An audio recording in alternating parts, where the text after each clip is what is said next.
સૌને મારા જય ભગવાન, જય પરમાત્મા, જય આઈએજી, જય હિન્દ, જય ભારત. મિત્રો, આજે એક એવા મહાનુભાવની પુણ્યતિથિ છે કે જેમણે ભારતના સપૂત કહી શકાય, ગુજરાતના સપૂત, ગુજરાતના લાલ કહી શકાય, અને વિદેશમાં રહીને આઝાદીની લડતમાં ખૂબ જ અગત્યનો ફાળો, યોગદાન આપ્યું એવા મહાનુભાવ એટલે કે સરદારસિંહ રાણા.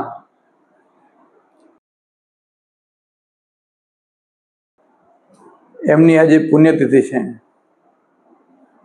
તો ગુજરાતની અંદર સુરેન્દ્રનગર જિલ્લો અને એમાં લીંબડી તાલુકાના કંથારિયા ગામમાં જન્મ થયો અને રાજકોટની અંદર આલ્ફ્રેડ હાઈસ્કૂલની અંદર એમણે અભ્યાસ કર્યો. ગાંધીજી એમની સાથે હતા, સહપાઠી હતા. બંને સાથે હાઈસ્કૂલનો અભ્યાસ કર્યો. ગાંધીજી એમને સદુભા કહીને બોલાવતા. અને પછી મુંબઈ એલ્ફિસ્ટન કોલેજની અંદર BA અભ્યાસ કર્યા પછી લંડનની અંદર વકીલાત માટે ભણવા માટે ગયા. તો ઇંગ્લેન્ડની અંદર વકીલાતનું ભણ્યા અને ત્યાં શ્યામજી કૃષ્ણ વર્મા અને ભીખાઈજી કામાના સંપર્કમાં આવ્યા અને પછી આઝાદીની જે ચળવળ છે એની અંદર જોડાયા હતા. પેરિસની અંદર જે પેરિસ ઇન્ડિયન સોસાયટી છે એ સ્થાપક, જેની સ્થાપના કરીને સભ્ય પણ બન્યા હતા. અને ઇન્ડિયન હોમ રૂલ જે લીગ હતી એની અંદર પણ એ ઉપપ્રમુખ તરીકે જોડાયા હતા. ભીખાઈજી કામા એમણે ભારતનો જે રાષ્ટ્રધ્વજ બનાવ્યો હતો એ તૈયાર કરવાની અંદર સરદારસિંહ રાણાનો ખૂબ મોટો હાથ હતો. શ્યામજી કૃષ્ણ વર્મા છે એ ઇન્ડિયન યુવાનોને વિદેશમાં આવીને ભણવા માટેની જે વ્યવસ્થા કરતા હતા, સ્કોલરશિપ યોજના બહાર પાડી હતી. એ સ્કોલરશિપ યોજનાની અંદર સરદારસિંહ રાણા સહભાગી થયા હતા. એટલે 3 જેટલી સ્કોલરશિપ તો એમણે પોતાના ખર્ચે જ એ પૂરી પાડતા હતા. એમાં એક સ્કોલરશિપ નામ તો છત્રપતિ શિવાજી મહારાજ એવું નામ રાખ્યું હતું. મિત્રો, વિદેશમાં રહીને વંદે માતરમ અને તલવાર જેવા સામયિકને એમ શરૂ કર્યા હતા. જે કમાણી થઈ એનો મોટો ભાગ એ ભારતની આઝાદીની લડતની અંદર એ પોતે યુઝ કરતા હતા. પછી એમણે ઇંગ્લેન્ડ છોડી અને પેરિસ જવું પડ્યું. તો પેરિસમાં પણ એમણે બિઝનેસ શરૂ કર્યો. હીરા અને મોતીનો જે વેપાર કહેવાય એની અંદર હાથ અજમાયો અને એમાં જબરજસ્ત સફળતા મેળવી. એ લોકપ્રિય બની ગયા. ના બહુ એમની જે કંપની કહેવાય, એમણે GH રાણા એન્ડ કંપની નામની કંપની પણ સ્થાપી અને ખૂબ જ એ પૈસા કમાણા. ત્યાં પેરિસમાં પણ એમનું જે ઘર હતું એ ક્રાંતિકારીઓ માટેનું આશ્રય સ્થાન કહેવાય. સુભાષચંદ્ર બોઝ હોય કે વીર સાવરકર હોય કે પછી સેનાપતિ બાપટ હોય કે આ તમામે તમામ એ લોકોને આશ્રય આપતા, એમ રોકાતા. અને ત્યાં આખું ચાહે ઇન્ડિયા હાઉસ, લંડનની અંદર ઇન્ડિયા હાઉસ હોય જે આપણે શ્યામજી કૃષ્ણ વર્માએ સ્થાપિત હતું, એની અંદર એ સ્થાપનાની અંદર પણ સક્રિય ભાગ એમણે ખાસ ફાળો આપ્યો, ભાગ આપ્યો હતો. અને સાથે સાથે અહીંયા પેરિસમાં પણ એટલી બધી જાહોજલાલી, પોતાનું જે ઘર હતું એ પણ આ ક્રાંતિકારીઓ માટે ખુલ્લું મૂકી દીધું.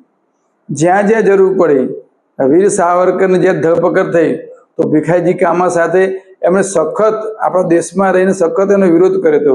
એના પ્રદર્શનો કર્યા હતા એને એમને છોડાવવા માટે. અને જ્યારે જરૂર પડી, આર્થિક મદદની જરૂર હોય ત્યારે સરદારસિંહ રાણા એ પોતે આગળ હોય. અને પિસ્તોલ બ્રાઉનિંગ જે પિસ્તોલ છે એ પિસ્તોલ ક્રાંતિકારીઓને પહોંચાડવાનું હોય, હથિયારો પહોંચાડવાના હોય, આ બધી જ પ્રવૃત્તિઓમાં એ નિર્ભય રહે, નિડર રહે અને પેરિસમાં રહીને ખૂબ કામ કર્યું હતું.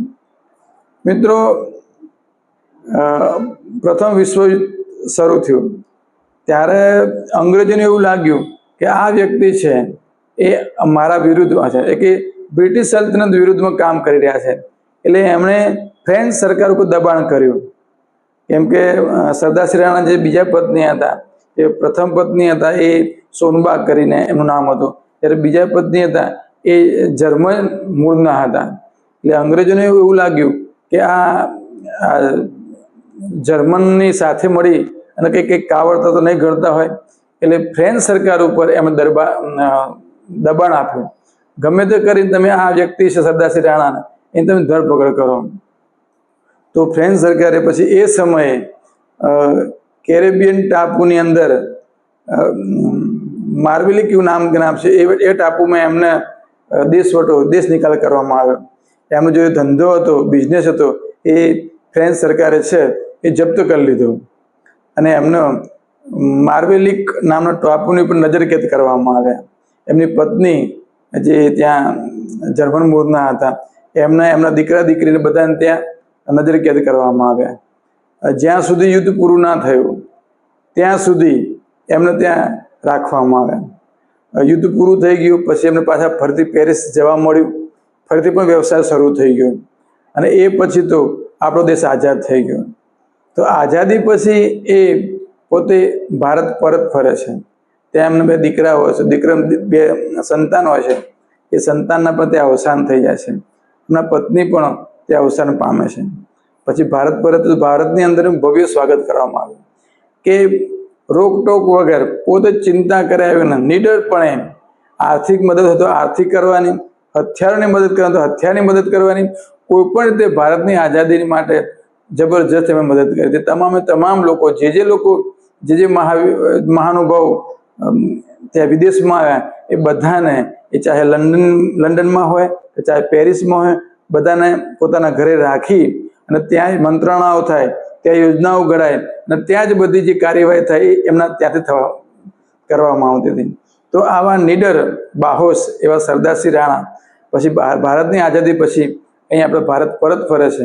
ભારત સરકારનું ભવ્ય સ્વાગત કરવામાં આવે છે, જબરજસ્ત સ્વાગત કરવામાં આવે છે. અને પછી પોતાનું જે પાછલું જીવન છે એ સૌરાષ્ટ્રની અંદર વેરાવળની અંદર એ રોકાય છે અને વેરાવળની અંદર જ રહે છે.